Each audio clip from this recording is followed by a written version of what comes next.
Alright, hey guys, welcome to another episode of the SG Wrestlecast. Today I'm doing a very quick review of Extreme Rules 2016. I just watched it today. I couldn't watch it the night of. I had work. Obviously, I just came from work again.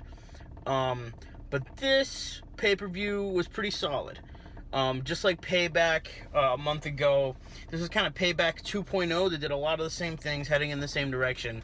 I did get spoiled and saw Seth Rollins was coming back before I watched the pay-per-view, which kind of was frustrating, and but I was surprised anyway. It was a nice little moment. But anyways, so let's go over this thing. I didn't watch the pre-show because I didn't feel the need to. I know Corbin got the win. He deserved the win. Good for him. And I think Cass took on both of the Dudleys. I don't even think it was a match. I think it was just like a confrontation sort of thing. So that was the pre-show. Boring. Didn't watch it.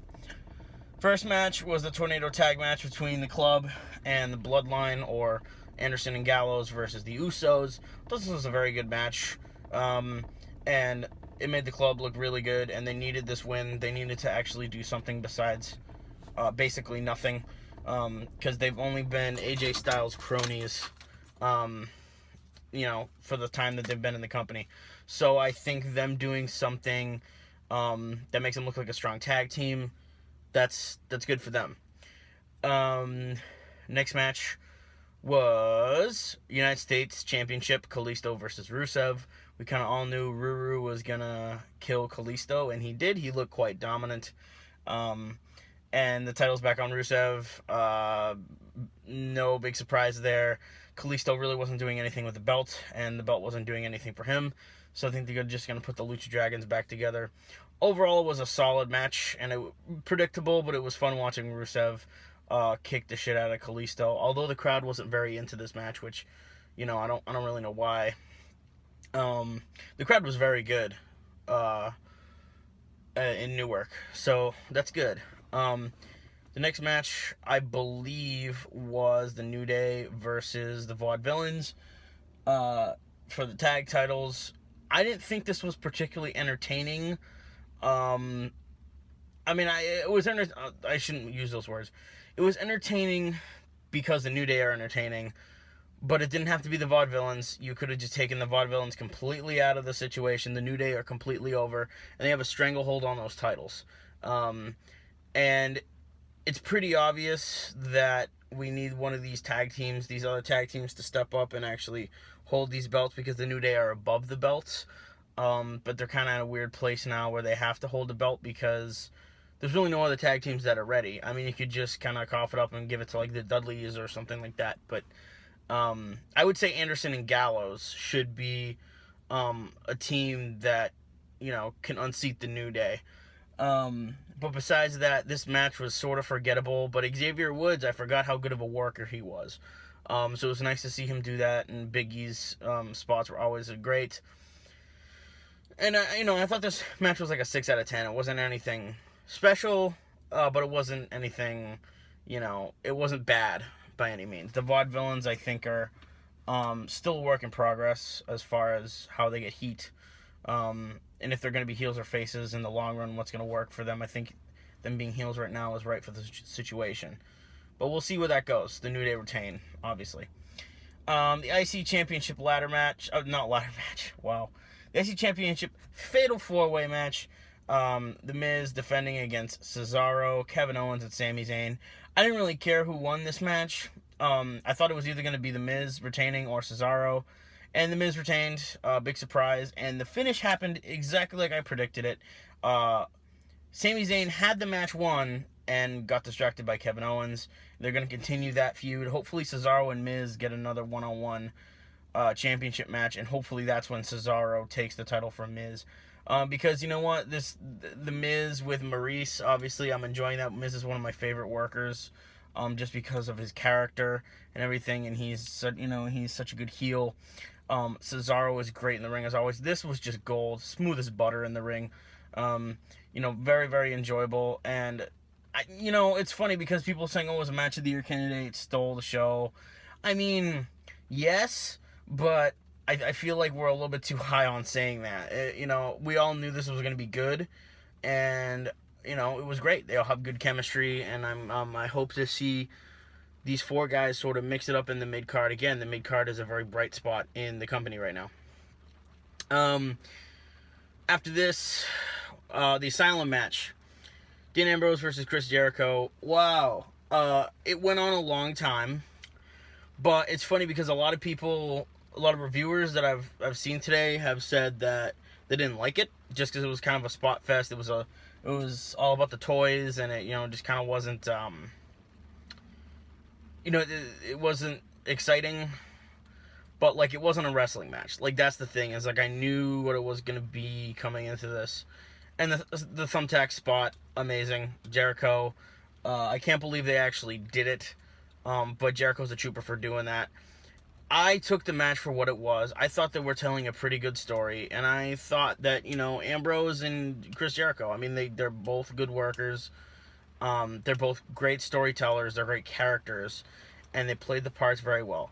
I didn't get, the mop being up there and the plant, which they didn't even bring down. Some of the stuff was just like, they weren't weapons, obviously. I just wish there would have been like something added to the stipulation that like it's an Asylum match, like maybe they involved the straight jacket somehow. I don't know. It might have been too campy at that point. But anyways, it's starting to rain here, and that's wonderful. So I didn't think that match was as bad as everyone, as some reviewers think it was. Yes, it went on a little bit too long, but Jericho's great at being a bad guy and selling all the physicality, and so is Dean Ambrose. And they smacked each other against the steel cage, and back bump onto the thumbtacks. Good God. By God! That was the best part of the match, obviously. And Ambrose won, so that's good. That's definitely a bright spot of the evening, for me at least. I thought it was enjoyable. And then we had the women's title match. This is the only match that kind of fell flat for me. It was just a big stinker. I think this feud it ran out of steam. And mainly the only reason I say that is because, you know what?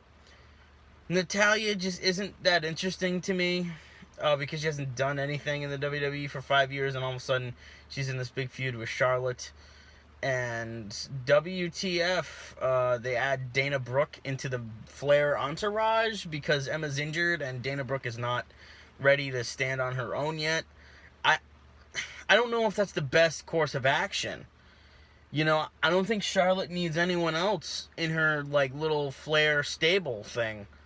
Like, it was just her and her dad, and now it's her and Dana Brooke. I don't know how they're going to explain it. I don't know how they explained it on Raw tonight. This is Monday night as I'm recording this. I didn't get a chance to watch Raw, but I'll definitely watch highlights. But,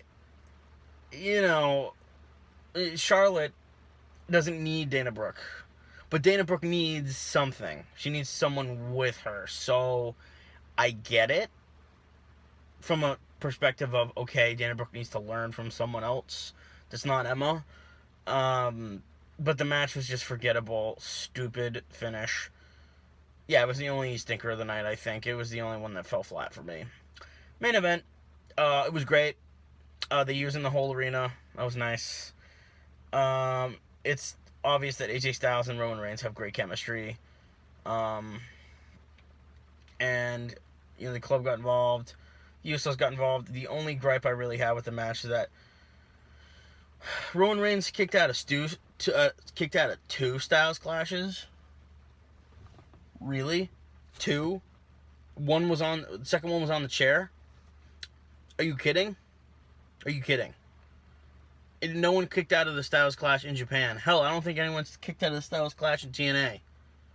You're gonna have Roman Reigns, Indestructible Superman, kick out of 2 Styles Clashes and basically, endure hell from AJ Styles to get thrown through the barricade and all this stuff. And one almighty spear renders the phenomenal AJ Styles, helpless. Like, he hits one spear and the match is over. They gotta stop making his spear look like I don't know. I don't think there's any move on the roster right now that is made to look more dominant than the spear. And that's the thing. Even Cena's AA, people kick out of Cena's AA, you know, and sometimes it takes 3 AAs to end a really big main event match, like a SummerSlam or a WrestleMania match. Sometimes it takes 3, AAs. Why is the spear so strong? Oh, that's right, because they have to make Roman Reigns look strong. So they got to make sure that they kick out of 2 Styles clashes, the move that could literally kill you if you take wrong. But they have to make the spear look strong. So you know what? Fuck it. I mean, the match was great. That's my only gripe, really. And obviously, Seth Rollins coming in at the end. That was amazing. It was amazing balls. I hope they find something for AJ Styles to do that's interesting and not just kind of wither back into the mid card. I hope he stays around the main event. I would love to see, this is what I would love to see is AJ Styles work with Kevin Owens. I think that would be great. But they need to have some guys that are sort of in line for that main event spot. Maybe they'll do one more Styles and Reigns match. Not sure. But next month is Money in the Bank. So we'll see about that. And besides that, so Extreme Rules. Overall, what would I rate this pay-per-view? Overall, I would say it was thoroughly enjoyable. It was a 7.5 out of 10. It was very enjoyable. Like I said, the women's match kind of pissed me off. And the main event, like you said, the one spear thing got me. There weren't too many things on the show that kind of made me groan or cringe or anything like that. So that's why it's 7.5. It wasn't amazing, but it was great. It was good. Like, it was a great wasting of 3 hours. It was a great way to sit there for 3 hours and waste my time. And I was entertained. And that's the point of it. It's sports entertainment, isn't it? So thanks for watching this episode, guys. Next episode will probably be up a little bit more. I'll probably upload a little bit more frequently. Now that I kind of got things up and running again with how I'm going to upload videos to all my channels. So, stay tuned for the next episode and probably which will be Money in the Bank predictions. It's hard to tell at this point who they're going to give that push to. It's a conversation for another time. Thank you for watching this episode, and I'll see you in the next one.